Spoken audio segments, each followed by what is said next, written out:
আল্লাহ পাক রব্বুল আলামিন বলে, বান্দা তুমি দুনিয়াতে গিয়ে আমাকে কেমনে ভুলে গেলে? তোমার তো একদিন অস্তিত্বই ছিল না, তোমার নাম গন্ধ পর্যন্ত তোমার ছিল না। আমি আল্লাহ তোমাকে একটা ঠিকানা দিয়েছি, তোমাকে একটা নাম দিয়েছি, জেসেম দিয়েছি। এই দুনিয়াতে এসে তুমি আমাকে কেমনে ভুলে গেলে বান্দা? যেই তুমি, তোমার কোনো নাম গন্ধই ছিল না, মানুষ চিনতেই পারতো না। আমি আল্লাহ তোমাকে দুনিয়াতে পাঠাইলাম, দুনিয়াতে আসার পর কেমনে আমাকে ভুলে গেলে বান্দা?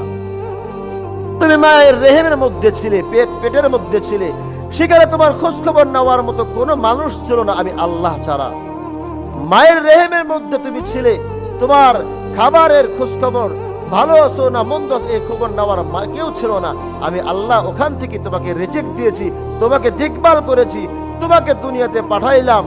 দুনিয়াতে আসার পর তুমি কেমনে আমাকে ভুলে গেলা? দুনিয়ার লোভ লালসা সম্পদ তোমাকে কবর পর্যন্ত আল্লাহকে ভুলে দিবে।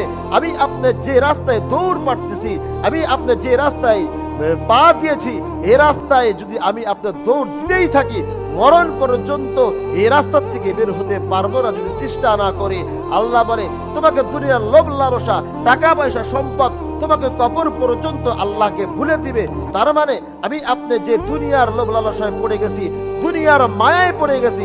আরে বান্দা, দুনিয়ার মায়া অদ্ভুত ভয়ঙ্কর একটা জিনিসের নাম। যে ব্যক্তি এই দুনিয়ার মায়ায় পড়েছে, সে দুনিয়াও বরবাদ হয়ে গেছে, তার আখিরাতও বরবাদ হয়ে গেছে। কে বলে?